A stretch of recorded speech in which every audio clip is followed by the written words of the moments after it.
hard in this unexpected offseason so that we are able to safely return to the field, court, and track. We will be ready for competition. Our student athletes are competitors. The nature of competition is to rise to the occasion when the occasion calls. We will continue to monitor their academic, physical, and mental well-being through the fall to ensure as a team we are ready to play for next season. The SIAC and Savannah State, in preparation for the possible return of competition in the spring, are following guidelines from the Centers of Disease Control and Prevention, Georgia Department of Health, and City of Savannah to help ensure the health and safety of the student athletes, coaches, staff, and fans are our top priority. Lastly, I am excited and happy to announce that today the NCAA has approved Savannah State for full membership in Division II. This means we are eligible for championships and postseason play on the NCAA level. We will send out a full detailed release on this shortly after the press conference. We are very excited for the NCAA's decision and look forward to this new era at Savannah State. I'm very happy for our student athletes and proud of our entire department for the hard work they put into this transition. Thank you, Opio. Looks like, Greg, you have a question right off the bat there. You want to go ahead and ask Opio?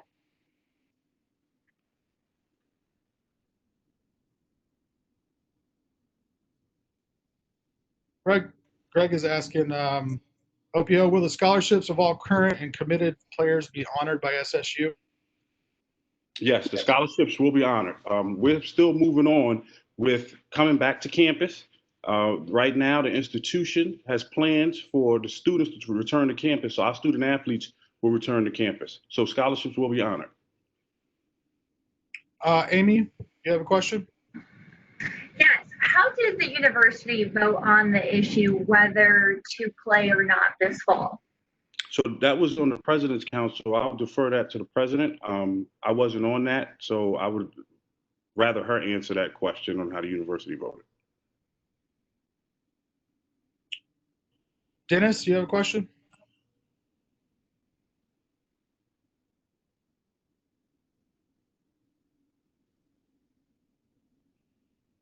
See Dennis in there. In the program. Sorry, go ahead. You were muted. Can you repeat that question, please? Okay, I wanted to ask Opio, what kind of financial impact will the loss of the football season have on the rest of the sports programs? In some other programs, we've seen lesser non-revenue sports being dropped, like wrestling, cross country. Do you foresee any kind of big impact with football on hiatus?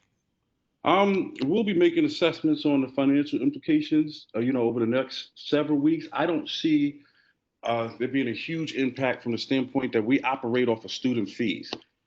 So our budget, 90% of it is off of student fees, not necessarily the revenue that's generated from football games. So right now, I don't see there being a huge impact, but that may change. We will be making assessments, as we continue to move forward. Okay, and I had one follow-up. What do you think the chances are of having football in the spring? I know people are kind of holding out hope for that. What kind of hope do you have for that to happen? Well, we hope that as long as we can do it, as long as we can do it safely, as long as we're able to return in the spring and play safely. So, that ultimately decision is going to come from the SIAC. It will also, the President's Council will also have input in it, and it may trickle down to the ADs. But, we want to play as long as we're able to do it safely. We will always have the health and safety of our student athletes, our coaches, staff, and fans at the forefront of all the decisions that we make, including playing in the spring. Okay. Mike from DOC, you got a question? Yeah, just following up kind of on that, Opio, when would you expect that kind of decision to be made? And obviously, the timeline has to be there for teams to be able to prepare and get the schedule set up. When do you think that kind of decision would be made? Well, I know that after the decision to suspend the fall sports, now the attention is turned to looking how we would play in the spring. So, we have to vet it. As you know, everything is fluid. Things can change within our society that impacts that decision in the next week. So they'll continue to vet it and make the best decision. But, I anticipate and hopefully they can, make it within the next couple of weeks. Amy, you had a question?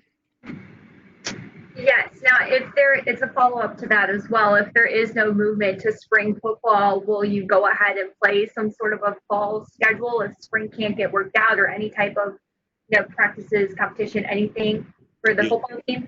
Yeah. Once we get a decision on that, if spring doesn't work out, we will look into some other options for our fall teams to see what's available, depending upon, what the NCAA comes out with, but we will look into other options.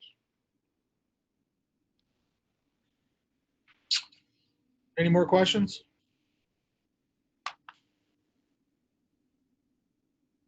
Jake, go ahead. Yeah, I know football workouts had started. What is the process like now for kind of the next month? Are players going home and then coming back on campus to start school? What's the process like there? Because I know some practices had started to prepare for a fall season. Right. Yeah, it hasn't been any practices. Workouts have began, and we're going to continue with the workouts. We're going to continue as normal until there is some definitivity as to what we're doing in the spring, and we hear some legislation from the NCAA. But we'll continue workouts as planned, and we're continuing to have our student athletes football return early August, as well as volleyball.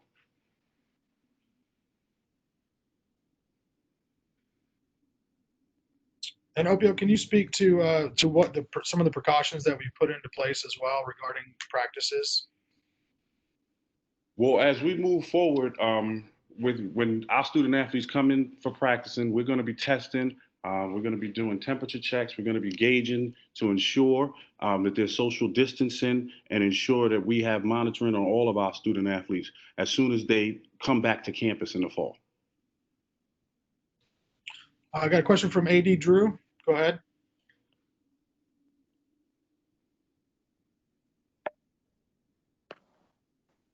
Mr. Drew? I had to unmute myself. Logistically, with everything potentially being played in the spring, how is that going to work with facilities? And I know there's some dual sport athletes and some other things that would have to be considered with the spring. How is that going to work logistically for you guys? That's what we have to take a look at. That's what, when you have to make these adjustments due to the virus, that's some of the things that you have to take a look at to see if it's even feasible. And so now that we know that the conference has suspended fall sports, now we begin to take a hard look at whether or not Savannah State can do it as an athletic department. And then the conference will take a look at how conference universities and institutions, if they can do it. But we're beginning that process now that we know the spring is on the table. We're going to begin that process to see how we can do it safely. Greg, you have a question? Go ahead. Yeah, just following up on what you just said there. Help me understand if I'm parsing it wrong. So is there a chance that come this spring, there will be SIAC teams that do play and some that don't? No. So the SIAC is going to take a look if everyone can play in the spring. And they're going to make decisions on in the spring. Savannah State is going to make sure that we can play.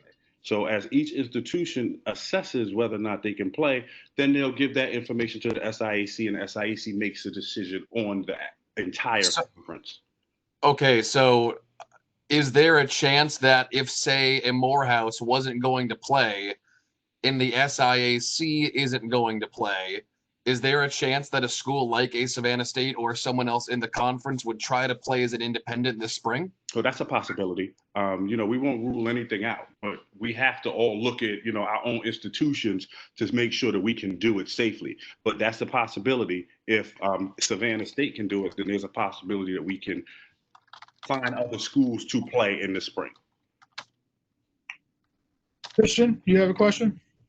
Yeah, if you guys aren't able to play in the spring, let's say to return, has there been any? You're cutting it out there, bud. I didn't get a question. Can you repeat that, Christian? Can you hear? Hear you now. Has there been any conversation if you guys can't play in the spring about extending eligibility? That's something that will go through the conference office and the NCAA.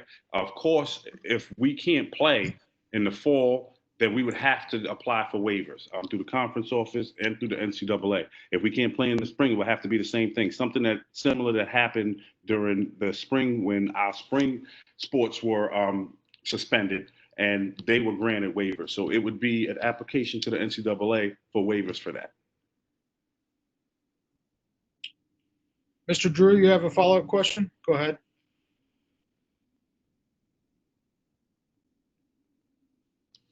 Just want to make sure the fall is totally off the table, or is there a possibility that you still may compete in fall athletics?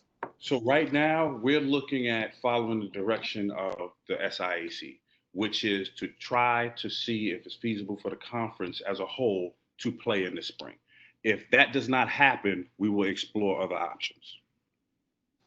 So, do we know when what that timetable may look like? Is that we talking 2 weeks? We talking 2 months?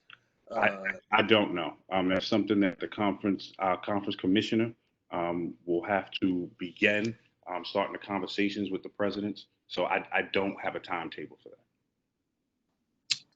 Greg, you have a question? Go ahead.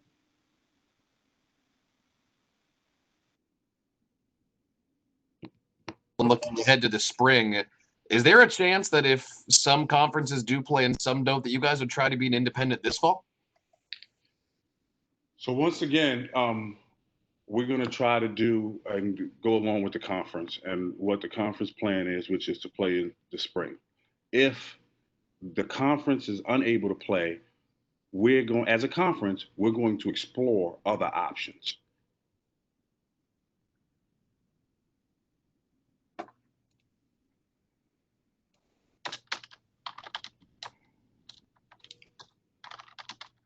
Any more questions?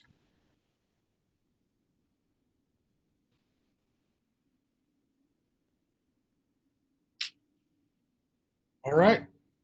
Well, we're going to wrap this up then. Thank you all so much for jumping on here. We really appreciate it.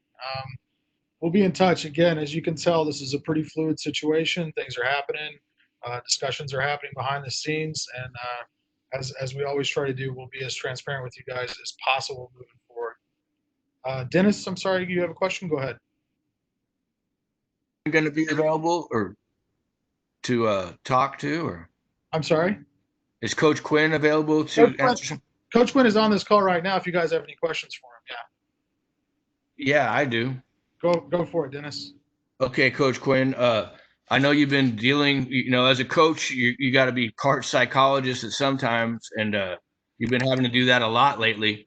What was your first reaction when you heard about the decision from the league, and what was the experience like having to tell the team yesterday? Since day one, this has been going on. The number one thing has been about the safety of our players and doing what's right by them. To say I was disappointed would be an understatement. Obviously, we want to play.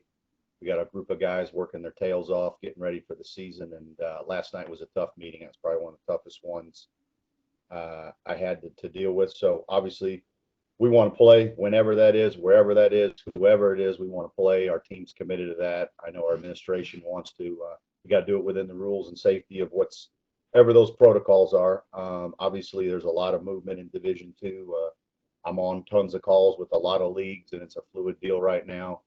I know the Gulf South's in a lot of discussions on what they're going to do, a number of leagues. So, who knows how this thing pans out. If they tell us midnight at Walmart, the parking lot, we can play, we'll be there with the team ready to go. So that's our philosophy, our mindset. That won't change. We just finished watching third down cut-ups about 15 minutes ago as a defensive staff. So that tells you where our mindset is. But number one, we just got to follow whatever, the protocol is. You know how I am. We want to play and compete. And we've had our guys back here, and they've been doing a great job this summer working out and getting themselves ready to go. So, all that's beyond my pay grade. That's why Opio's on this call, and I get to just make comments. So,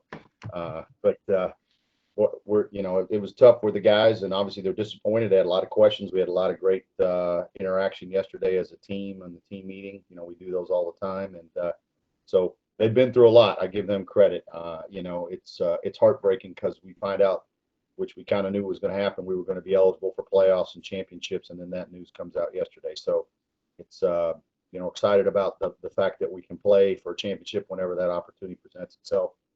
Hopefully sooner rather than later, but we'll be ready to go, and whatever the calendar presents itself. And the coaches have been really good. I give a lot of credit to the coaches at Miles and Valdosta State and a number of other leagues. We've talked about different calendars, different flipping the fall and the spring around, just trying to be proactive to find a way to let our guys compete for something and not just meaningless, but also that their safety is adhered to while we're going through that process. So I think this is all real fluid. My hope is we'll have a vaccine soon, and we can move forward and get back to normalcy, but we'll make it work whatever it is.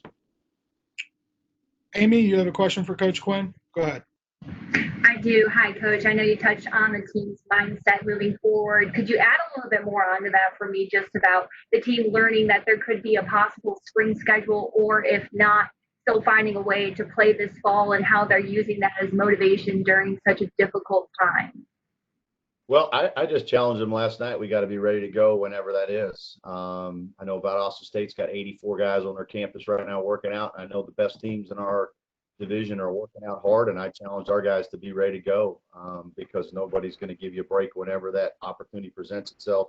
Spring, fall, winter, I don't, but they obviously had some great questions, and they just wanted to make sure that it wouldn't be for naught. It would be an actual opportunity to compete for something. And they're excited, obviously disappointed about the timing, but excited to get that opportunity whenever. And it was kind of unison, Coach. Whenever that opportunity presents itself, we'll be ready to go. So I appreciate them on that. And, you felt like, hey, guys, Christmas is canceled, kind of deal. We took all the presents and sent them home. So that was a tough ball of yarn today, or yet last night. So, but the guys did a great job, and our administration's got a good plan. We got good protocols in place. So whenever we do get the green light, we're ready to go.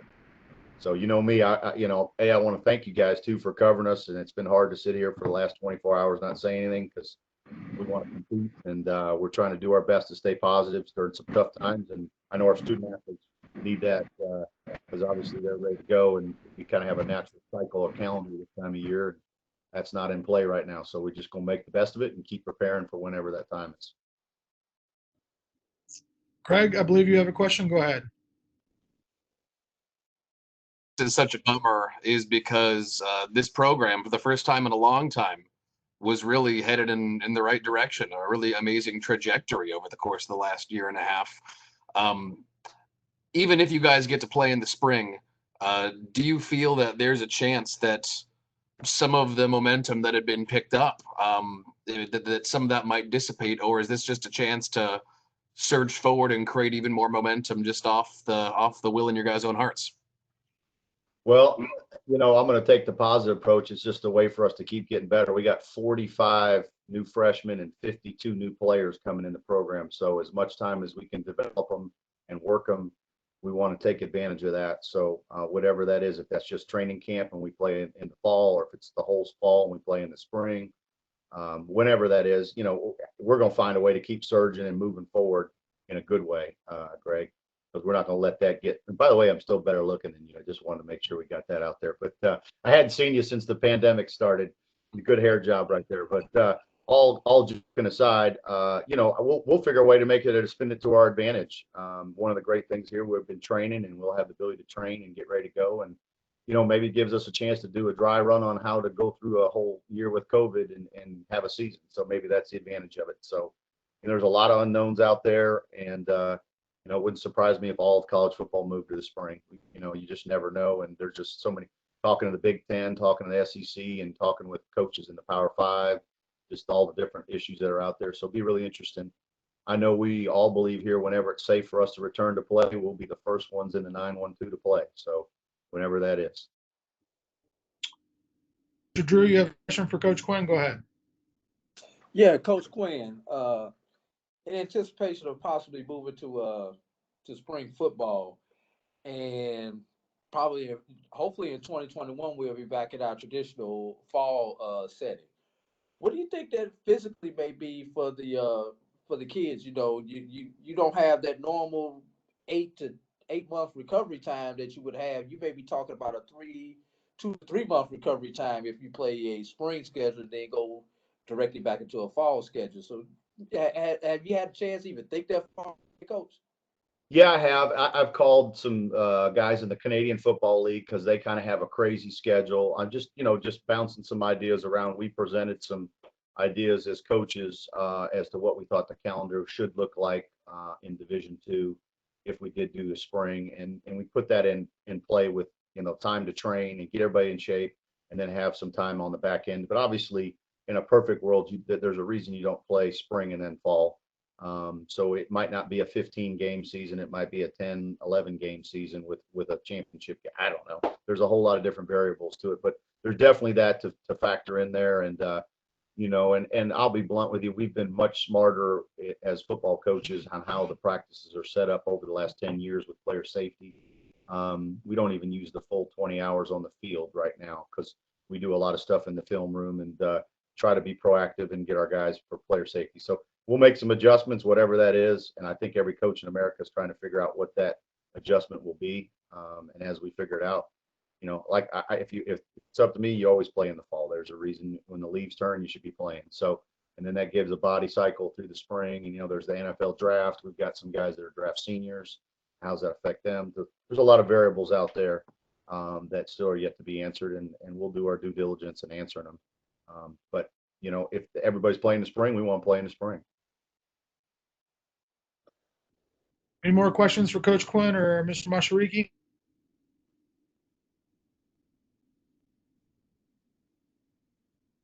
All right. Again, easy crowd here, Josh. This is an easy crowd. Easy crowd. Thank you, Coach Quinn. Thank you, Mr. Mashariki. We appreciate you all. Thank you so much for joining us, guys. We'll be in touch about this as it unfolds. We'll let you know what happens. We look forward to having sports again soon. Thank you.